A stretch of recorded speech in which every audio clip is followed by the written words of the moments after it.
Namaste. You're going through a breakup right now and it's a traumatic time. You're saying, why did this happen? You're saying you did not do anything wrong. You're thinking about your partner moving on. You're saying, this is such a traumatic time for me. Do they not know what I'm experiencing? I didn't do anything wrong. And then what happens is that the neurobiologic stress cascade takes over and you're in this loop and you're tied down to your amygdala and the emotions have taken over.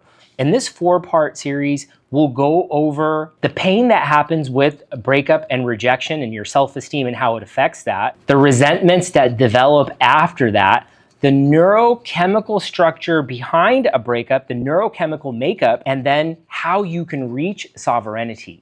I'm Dhruva, MD, a practicing board-certified family doctor, but I'm coming to you as a patient that has lived alone most of his life. I've been single for almost 8 years on purpose, and I want to share with you how I attained emotional freedom through that time. I was born in Juneau to immigrant parents. Growing up, I had an intimate relationship with Child Protective Services, Adult Protective Services, and the Juneau Police. Domestic violence shelters were a big part of growing up. My dad was beating me all the time, making me hit my mom. I was watching my mom get hit. Constantly the police are coming over. Somebody's knocking on the door, the neighbors. And I just thought that this was normal. What I thought was my dad was a strict Indian dad. And that's just the way things go. I didn't even bother asking anybody else about it. I thought that this was normal. With some of the physical abuse, I believe that the mental torture was worse. Imagine this. Imagine being told all the time, but every day, all day long, that you're stupid, you're dumb, you're never gonna amount to anything, you're no good, you're not even my son, your mom slept around with somebody else. My dad's hitting my brother, hitting my mom, making me hit my mom, making my brother hit my mom. There's so many different elements to me growing up.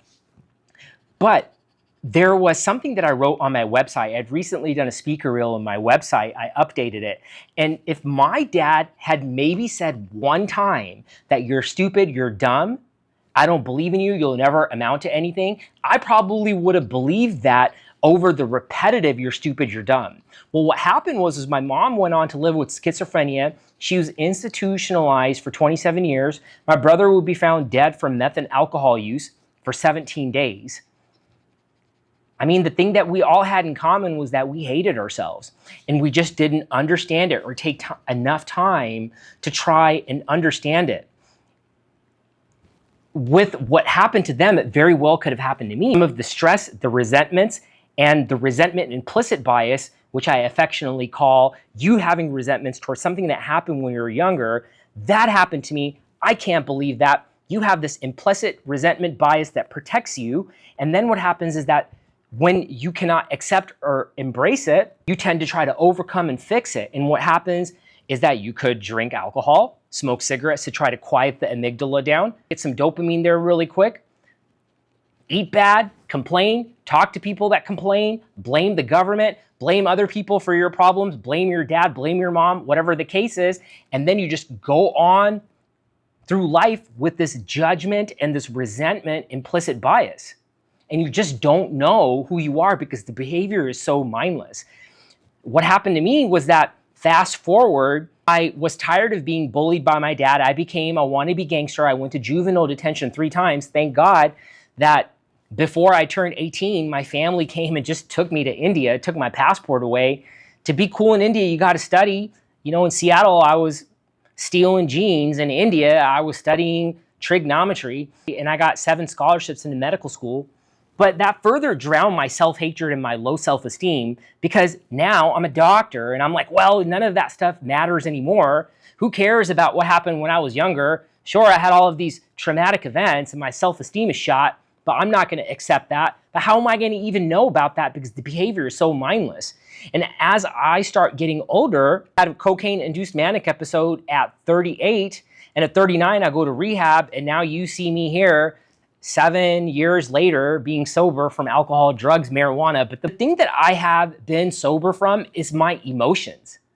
And that's what I'm here to share with you. I'm here to share with you how I lived in monastic solitude and was able to attain neurospiritual sovereignty. And we'll talk about that more in the last video. But what I mean is that I'm free from my emotions. And I call it neurospiritual sovereignty because the neurobiology behind the stress and the resentment, you want to be free from that, don't you? Well, I'll share with you what I did and how you can inspire from this. What can happen with this resentment implicit bias is that you are going through this breakup right now. You're like, dang, that happened to me. I can't believe that. I'm not going to let anybody else do that to me. My dad treated me like that. My mom treated me like that. Let me just quiet all of this stuff down. Maybe you might eat some chips, might eat some sugar, feel bad, lie down, not exercise, and then all of a sudden you're seeing me for a heart attack or stroke. You don't want that to happen. The quicker that you can accept and embrace your emotions, the quicker you will be able to avoid all of these problems, including not only mental, but physical problems too. Yan mga puta. He's like, avoid the physical problems. Accept and embrace. Do some mind hygiene, buddy. What is mind hygiene? Mind hygiene is an evidence-based writing technique that I developed to try to heal myself when nobody's watching me. Aces your life with mind hygiene. You can find a link in the description below to a mind hygiene guide that you can follow along. You accept your awareness, you be compassionate to yourself, you embrace your empathy and soften the process. Let's take what happened to me and my dad as an example and how that could affect your self-esteem and breakup. I'm not saying that you may have had similar situations growing up. They may not be similar to mine, but at least you can empathize with me and say that, look, okay, so this guy experienced something. He just accepted what happened. He communicated with compassion by writing it down. It's an action step that I don't want to take. I embrace myself empathetically. I understand that I'm doing this process alone. It may take me several years. Let me soften it. If somebody else did it, I can do it too. There's medical evidence behind mind hygiene. There was a study that was completed recently on the power of self-belief through mind hygiene. I've seen over 135,000 patients in my career. I've learned so much from them. I've listened to so many stories. I've been so blessed. All of this stuff that I talk about, even mind hygiene, was formulated in a patient room. I was writing on the paper in the rooms because I'm like, you know what? There's something more to this writing. I think it can help other people. At that time, when I first started doing this and I first became sober, I just thought I was the dumb doctor. But literally, I wrote a book called The Dumb Doctor because I just thought I was so stupid. My dad had said that to me. Other people, even if there was a few people in passing that had said that I was dumb, I just latched onto it. I was like, that's what I believed. So I'm like, well, this mind hygiene concept, is it going to really help people? Over 4 years, we studied it on 4,100 patients. And what it showed was that consistent improvements in self-belief. There will be a link in the description to a white paper where you can download the full study. Mind hygiene is based on several therapies. After I got sober, I was going to acceptance and commitment therapy, dialectical behavioral therapy, and in the mind hygiene study, you can read about the other therapies that I've been to as well. Let me share an excerpt from a specific therapy, one of my favorite therapies. All of them are my favorite, but one of my favorites is metacognitive behavioral therapy and mindfulness-based cognitive behavioral therapy, which is what? Mindfulness-based cognitive behavioral therapy. Awareness-based understanding of what's going on in the mind and what you're doing. I understand that I'm blaming my dad and I'm eating something and I'm saying I'm stressed out and I deserve it, as an example.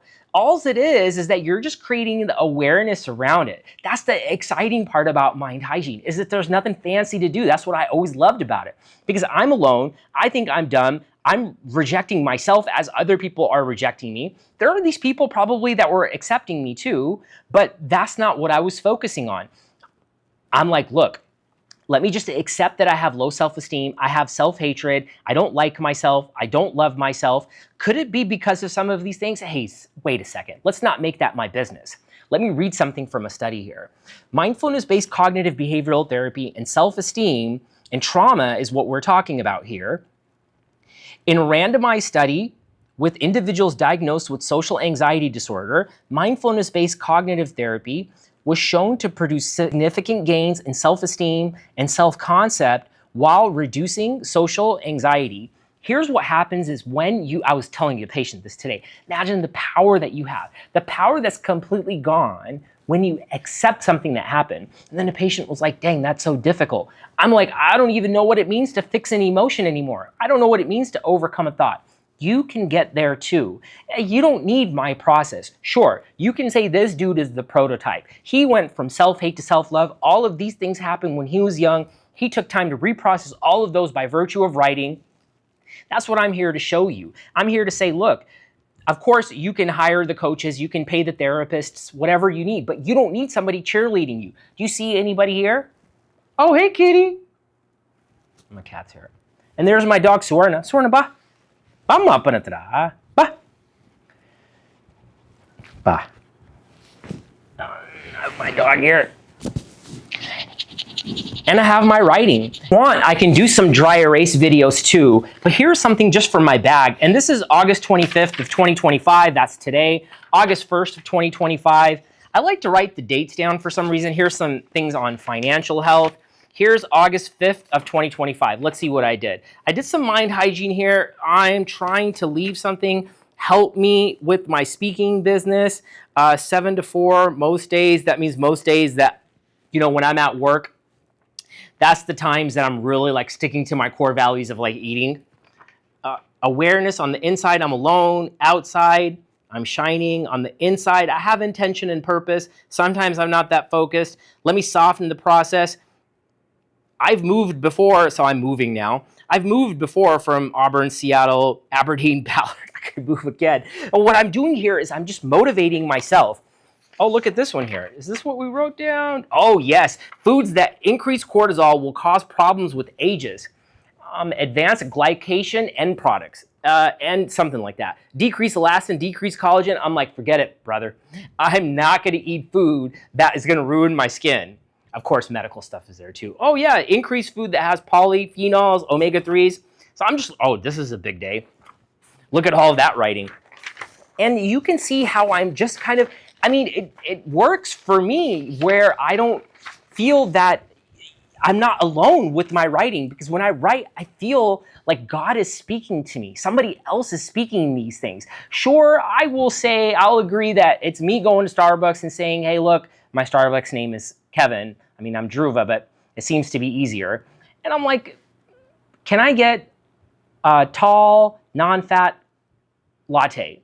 I'm like, that's me. But when I'm talking about this, like, accept your awareness, low self-esteem, low confidence, and social anxiety, but you can undergo neurochemical consecration, that's like my creator. Like, I've put the work in and I've been blessed with all of these things where I can inspire you, not give you advice. That's not what I like to do. I would rather just inspire you, and then you can take what you like out of this, to not have that resentment implicit bias. If something happened to you when you're younger, I would encourage you and inspire you to sit down, write about it. If you have resentments towards that, you're going through a breakup, you don't want to displace that on somebody else. And when I went through a divorce, the narcissistic traits of being condescending, blaming others, playing victim, why me? I didn't like any of that. I needed to figure out what this means to love myself. I said, I'm not going to ever be in a relationship again until I figure out what it means to love myself. And I hope that I can inspire you to do this too. If you found this video useful, please like, share it with those that might need it. Subscribe. I'll be dropping videos every Wednesday at 4 p.m. Pacific Standard Time. And what I would recommend that you do with this Mind Hygiene Guide is you can download it and follow along. The thing about it is that it probably would be better for you if you were to write for 4 times a day, just like accepting your awareness, being compassionate to yourself, understanding yourself, and not making things seem so hard, for like maybe 1 to 90 seconds, kind of like what I do here while I'm just constantly writing for like 1 to 90 seconds, every 90 minutes. You're like, well, that's too much. Well, I'm like, do you want to have life suck? Or do you want to use an evidence-based process where you don't need me, a doctor, a medication, a therapist, a coach, anybody cheerleading you? You could do it by yourself. The more you do it, the better you get at it. It's like a workout program. It'll be better than you writing for 90 minutes on just a Friday. You'll see the benefit by stacking it up, and you'll see when you read the Mind Hygiene study how it helped other patients. In the next video, we're going to talk about breakups and resentments and the medical evidence on rebuilding self-validation. Namaste.